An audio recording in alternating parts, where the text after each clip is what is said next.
Do you know that saying, hair holds memory? Well, if you're not familiar, it's supposed to be a metaphorical concept where people chop off their hair to release themselves of past trauma or challenging emotional phases.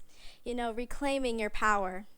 Well, I must have been going through it at the ripe age of 5 because I practically shaved off half of my head. Sorry, Mom.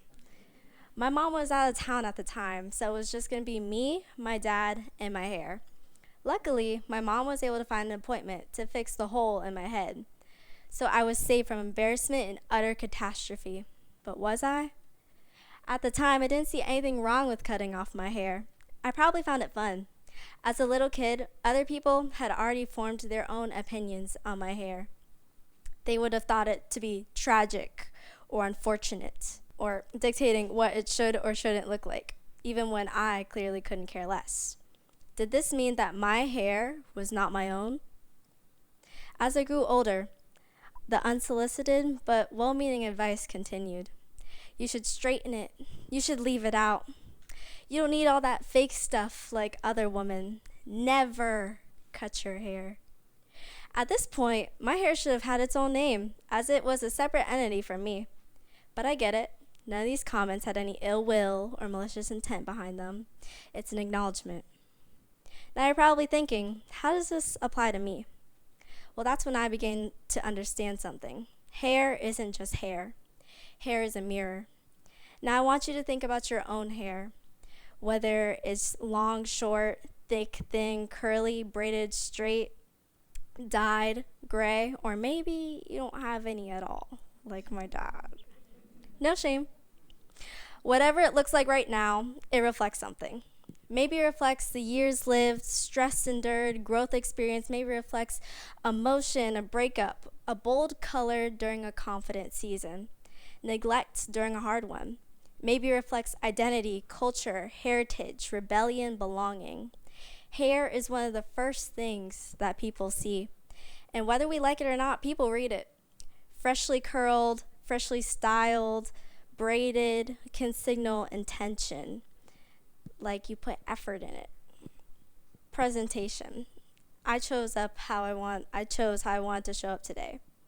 Messy, greasy, unstyled hair might signal exhaustion, burnout, feeling overwhelmed. Or maybe you just had more things to worry about than aesthetics. We communicate constantly without speaking, but this isn't just about individual experiences.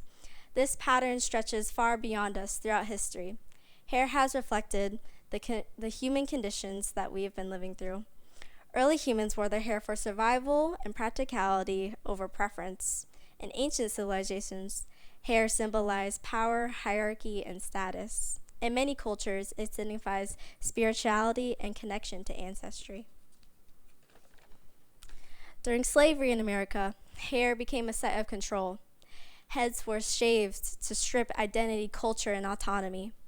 But even then, enslaved Africans braided maps and messages into their hair, transforming something controlled into something resistant. You see, in the Black community, hair holds an important space. Whether it's the Black Power afro and the civil rights movement or modern knotless braids, African Americans have had quite the journey with not only getting society to accept them, but to allow self-acceptance in a place that continuously degraded and nitpicked every natural aspect of them. Hair was never just an aesthetic. It was survival. It was rebellion. And we see the same pattern. When society changes, hair changes. When people are oppressed, hair becomes resistance. When people are liberated, hair becomes expression. When people are struggling, hair becomes endurance. When people are thriving, hair becomes celebration. Hair mirrors the human condition. And today, that mirror is in the hands of young people.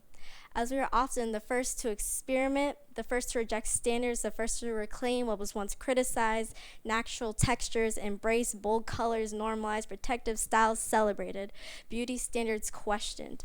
Youth culture doesn't just follow society, it previews it. Redefining identity, reshaping what's acceptable and celebrated.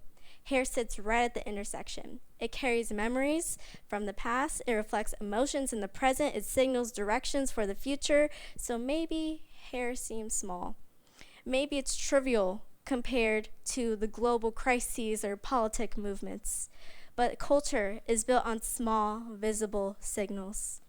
And hair is one of the most visible signals that we have. It tells stories before we even open our mouths. It reveals what we're going through before we have the language to express it. It reflects who we are becoming, and hair often shows the shift of society before society fully understands it. So next time you see someone's hair, whether it's shaved, natural, dyed, perfectly styled, or completely undone, instead of judging, ask yourself, what might this be reflecting? Because when we start paying attention, we begin to understand the deeper meaning behind it.